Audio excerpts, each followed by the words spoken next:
দিছি গো নবী, আপনার উম্মত যখন আমার সামনে দাঁড়াইয়া নামাজে দাঁড়ায়, আমি আর আপনার বান্দার মাঝখানে আমি আল্লাহ কোনো পর্দা রাখি না। জোরে কোন সুবহান।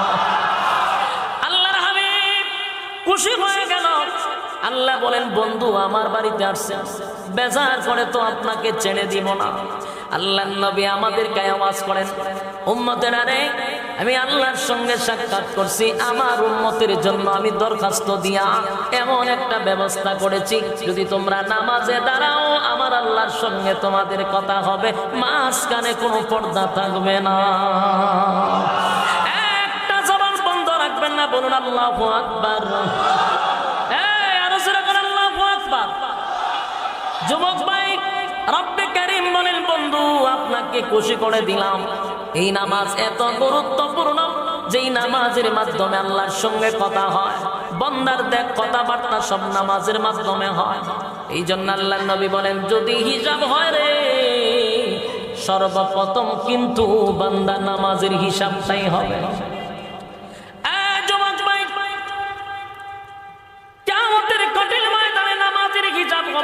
জাহান্নামে যদি যেতে হয়, সর্বপ্রথম কারণটা হবে নামাজ।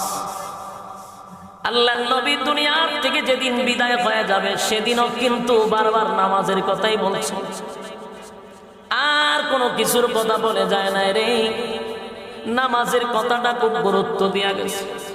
যেদিন পয়গম্বর দুনিয়ার থেকে বিদায় হয়ে যাবে, নবীজির প্রচন্ড বুকে ব্যথা ছিল, মাথায় ব্যথা ছিল, মাথাটা উঠাইতে পারে না, বুকে ব্যথা ছিল, নবী উঠতে পারে না। সাহাবায়ে কেরামরা মসজিদে নববীর মধ্যে আইসা ফজরের নামাজের জন্য দাঁড়াইছে, কিন্তু আল্লাহর পয়গম্বর মসজিদের মধ্যে আসে না।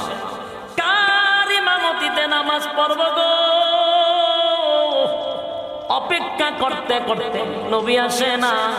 সাহাবায়ে কেরামরা মসজিদে নববীর মধ্যে গইরাইয়া গইরাইয়া কান্না শুরু করছে। এক পর্যায়ে ফজরের নামাজের সময় চলে যায়। এই মুহূর্তে তাকায়া দেখে মসজিদের মিম্বরে হযরত আবু বকরের নেতৃত্বে নামাজ শুরু হয়ে গেছে। আবু বকর যে মাত্র ইমামতির মধ্যে দাঁড়ায়া গেল, সাহাবায়ে কেরাম বুঝতে পারছে, হায় রে, আর কোনদিন নবীর পিছনে নামাজ পড়তে পারবো না। কান্নার রোল পড়ে গেছে গো।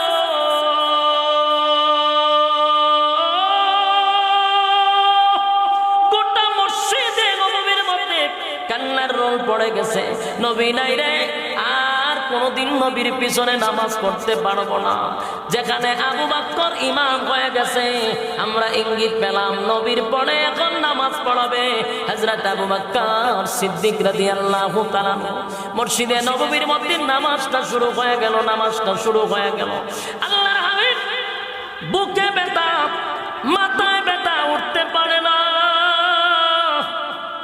এরপর আম্মা জান আয়েশাকে বলে, আয়েশা গো, আমার মাথাটা একটু উঁচু করে ধরো না মসজিদে নববীর দিকে, আমি দেখি আমার সাহাবীরা কি করে। আম্মা জান আয়েশা পয়গম্বরের মাথা মুবারকটা উঁচু করে ধরলো। পয়গম্বর তাকায়া দেখে রে, ইমামতির মধ্যে দাঁড়াইছে আবু বকর। আবু বকর ইমামতিতে দাঁড়াইয়া নামাজ শুরু করে দিল। সাহাবায়ে কেরামরা বিশাল একটা জামাত নিয়ে দাঁড়াইছে। আল্লাহর হাবিব নামাজের দৃশ্যটা দেখা নবীর চোখ দিয়া পানি পড়তেছিল, দাড়ি ভিজে ভিজে পড়তেছিল। আম্মা জান আয়েশা ডাক দিয়া বলে, নবী গো,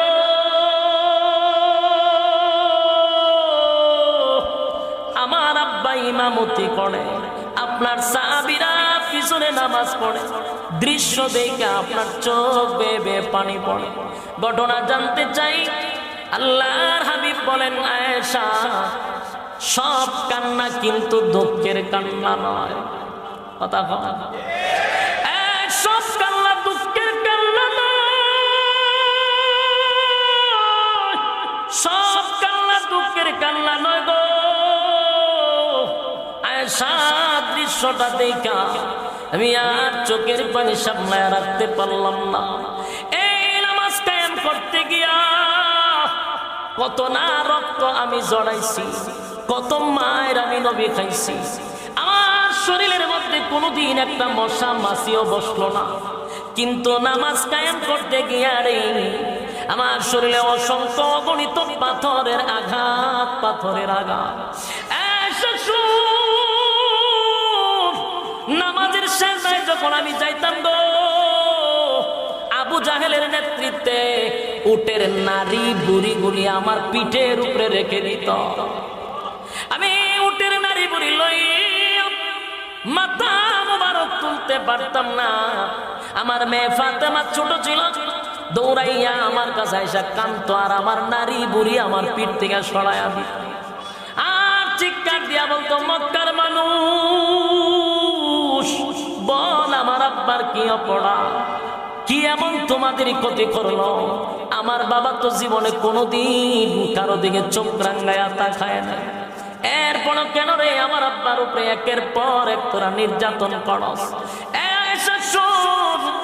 এই নামাজ কায়েম করতে গিয়ে তায়েফের ময়দানে রক্তাক্ত হইলাম, মায়ের খাইলাম, বড় আশা লইয়া গেছিলাম। দিনের দাওয়াত দিতে গিয়া রক্তাক্ত হইয়া আমি বেহুশ হয়ে গেছি। আমি শুধু মায়ের খাইছি এমনটা নয়, আমার সাহাবীরা জীবন দিছে, শাহাদাত বরণ করছে এই নামাজ কায়েম করতে গিয়া। আজকে আমার চোখের সামনে আমার কলিজার টুকরা সাহাবীরা বিশাল এক জামাতের আয়োজন করছে। আমি খুশিতে আনন্দে চোখের পানিটা আর আগলায় রাখতে পারলাম না। তবে আয়েশা গো, এটা যে আমার দুঃখের কান্না নয়, এটা যে আমার আনন্দের কান্না। জোরে কোন সুবহান।